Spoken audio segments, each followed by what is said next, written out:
இலக்கியா சீரியலில் நாளைக்கு எபிசோடில் என்னென்ன மாதிரியான அட்டகாசமான விஷயங்களும் சுவாரஸ்யமான விஷயங்களும் நடக்க போகுது அப்படின்றத பற்றி தான் நாம் இப்போது இந்த வீடியோவில் பார்க்க போகிறோம். இப்போ தான் நீங்கள் ஃபஸ்ட் டைம் நம்ம சேனலை பார்க்க வரீங்க அப்படின்னா மறக்காமல் லைக் பண்ணுங்கள், ஷேர் பண்ணுங்கள், சப்ஸ்கிரைப் பண்ணிவிட்டு பாருங்கள். வாங்க இப்போது வீடியோக்குள்ளே போகலாம். நம்ம இலக்கியா பார்த்திங்க அப்படின்னா ஜெயிலுக்குள்ளே என்னென்ன மாதிரியான துன்பத்தெல்லாம் அனுபவிச்சிட்ருக்கா அப்படின்றத பற்றி தாங்க நாம் இப்போ இந்த வீடியோவில் பார்க்க போகிறோம். இலக்கியா மனசில் 1008 பிரச்சனை ஓடிட்டு இருந்தாலும் இங்கே இருக்கிற ஜெயில் வார்டன் பார்த்திங்க அப்படின்னா இலக்கியாவையே டார்கெட் பண்ணி டார்ச்சர் பண்ணிகிட்ருக்காங்கன்னு தாங்க சொல்லணும். எதனாலன்னு பார்த்தீங்கன்னா, ஒரு பொண்ணாக இருந்துக்கிட்டு ஒரு குழந்தைய கொலை பண்ண குற்றத்துக்காக ஜெயிலுக்கு வந்திருக்கா, இவளெல்லாம் சும்மாவே விடக்கூடாது அப்படின்னு சொல்லிட்டு வரவங்கெல்லாம் அட்டூழியம் பண்ணிகிட்ருக்காங்கன்னு தாங்க சொல்லணும். இவங்களுக்கு எந்த விஷயம் இவங்களுக்கு மட்டும் என்னங்க தெரியும்?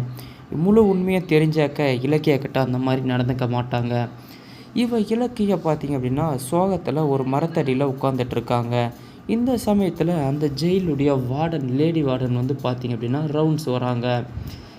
உட்காந்துட்ருக்கிறத பார்த்த உடனே என்ன கொழுப்பு இருந்தால் பார்த்தியா, எல்லோரும் வேலை செஞ்சிட்ருக்காங்க, இவன் மட்டும் அமைதியாக மரத்தடியில் உட்காந்துட்ருக்காளா அப்படின்னு சொல்லிட்டு பயங்கரமான ஒரு கோபத்தில் போயிட்டு இலக்கியாவை ஒரு பொம்பளையாக இருந்துட்டு ஒரு குழந்தைய கொலை பார்த்தவ தானே நீ, உனக்கு சொகுசாக மரத்தடியில் உட்காந்துட்ருக்கியா, எல்லோரும் வேலை பார்க்குறது நம்ம மனுஷியை தெரியலையா அப்படின்னு சொல்லிட்டு பயங்கரமாக திட்ட ஆரம்பித்தோடனே சரி உடனே போயிட்டு அந்த புல்லெல்லாம் வெட்டி க்ளீன் பண்ணு, நான் ஒரு மணி நேரத்தில் வருவேன், மொத்தமாக சுத்தமாக இருக்கணும், இல்லைன்னா அடி வெளுத்து வாங்கிடுவோம் உன்னை அப்படின்னு சொல்லிட்டு அந்த லேடி போலீஸ் மிரட்டிட்டு கிளம்பிடுறாங்க.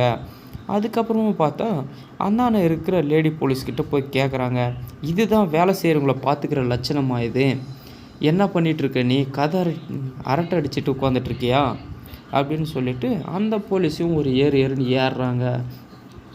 இதெல்லாம் பார்த்து நம்ம இலக்கியாக என்ன பண்ணுறதுன்னு தெரியாமல் திகைச்சு போய் நிற்கிறாங்க. நம்ம கௌதம் எப்படியாவது நம்மளை சீக்கிரமாக இந்த ஜெயிலேருந்து விடுதலை கொடுத்துருவாரா அப்படின்னு சொல்லிட்டு யோசனை மேலே யோசனை பண்ணிகிட்ருக்காங்க.